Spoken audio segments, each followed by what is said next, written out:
just pull this gearbox out of this truck here. Ford Courier. All-wheel drive. Not an easy thing to get the gearbox out of, actually. They're very heavy. Anyway, it's got a few bunched up gears. I'm just about to pull this off and have a look. Just undone these. There's some gear there attached to the magnet. That doesn't look right. That's your ring gear. Bit munched up. This is a, what's that upside down? This is a top loader gearbox. Right, okay. A bit shaky. Yeah, I'm going to have to pull it all apart. I'm going to have to go and read up on this gearbox now. But basically, as far as I know, you've got to pull all this back section off. You start here, undo that nut.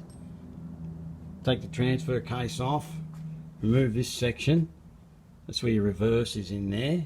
As far as I know anyway. All that's your reverse.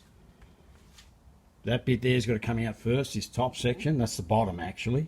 And that's where you load it there. It's a top loader gearbox. So all your gears are on this shaft here. You undo these clips. You take these bearings out, you get that out, and then you pull that out. That just comes out. And then you've got to assemble that shaft, and then you put it back in. Anyway, putting your gearbox in this truck. Just done the main seal. It's got, and we're putting your clutch in it too. It's been machined, flywheel. Just put all that back on. Just about to throw the rest of the clutch on, and then see if we can get this gearbox up in here. It's a very heavy gearbox, that thing there. It's got the transfer case and everything on it. There's the old one there.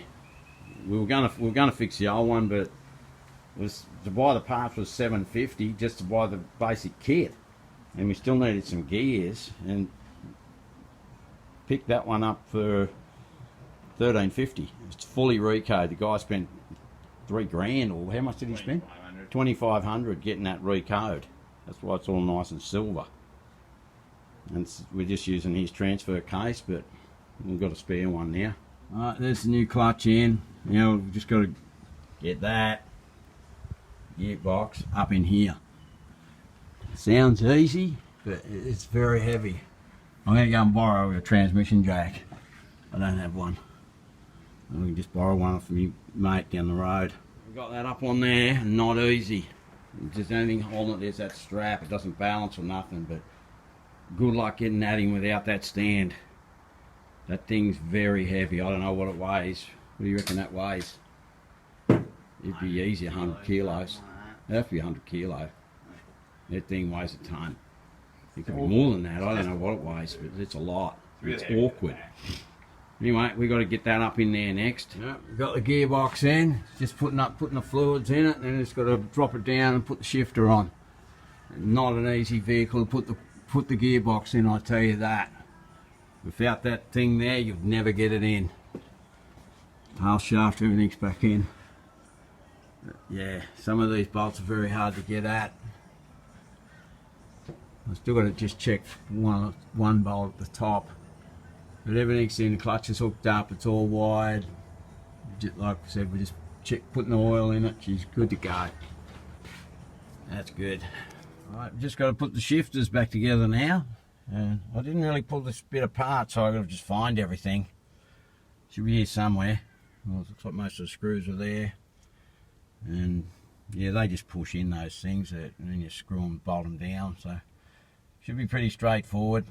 We'll see. There's that all back in. I was having problems with it shifting at first. I didn't think it was going to be, because I was going to have to take it back out. But I ended up tipping some oil down in here, and it was just a bit seized. But now it shifts fine. It'll get better as it gets used. But it's just been sitting for a bit, so the linkage is seized up a bit. Anyway, I'm glad I don't have to take it back out. I wouldn't have been real happy. Then all back together. Shift's good.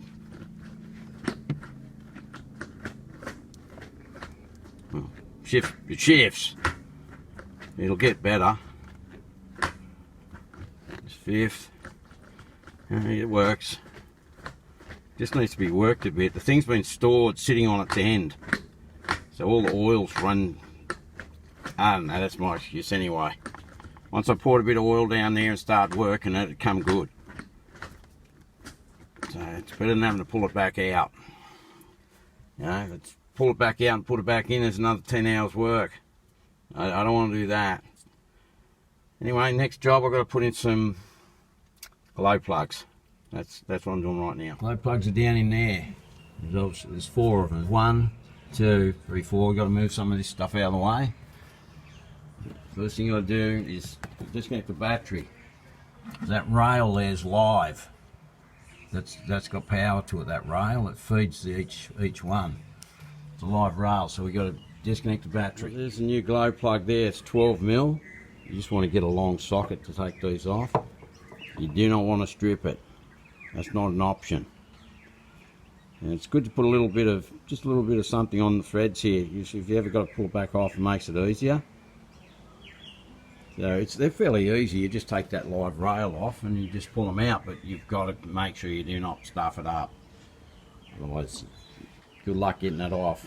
You have to pull the head off, and yeah, you don't want that. There's the old injectors. That one there's a bit sorted up, so is that one. But I just don't think that's going to cause it to run rough and blow a lot of smoke. To me, that itself should start, but he reckons that when they're cold, it could fix it. So if it's not that, it'll be the injectors. That's what I think it is. We'll see. Yeah, just went to fire this truck up, and now it's got a dead battery. Anyway, I've done what I've got to do to it. If it needs the injectors cleaning, I'll do that. But she's all good to go. I've got to move on. I've got to work on other stuff. Anyway, thanks for watching that. I'll bung that on a quick video. It's a bit of a different video, but I've got to get back on the Honda. I want to get that finished. I want to get the body work done, and get it ready for paint. Hopefully paint it fairly soon, but I really just want to get the body work done. And then I'm going to get the engine, the gearbox out of it, and start doing all the suspension. The paint will be done probably in a few months. Well, I want to get it all running and everything next. Anyway, thanks for that. I found these guards on eBay. They're for the Deckson. They're the perfect shape, perfect size. They're a bit different, but I'm going to have to cut this bracket off and fix that a bit and see what's needed. But they're just the perfect size and shape. If I have to, I'll get them all re-chromed. They're just, I don't know what they are, stainless steel. They got something on them.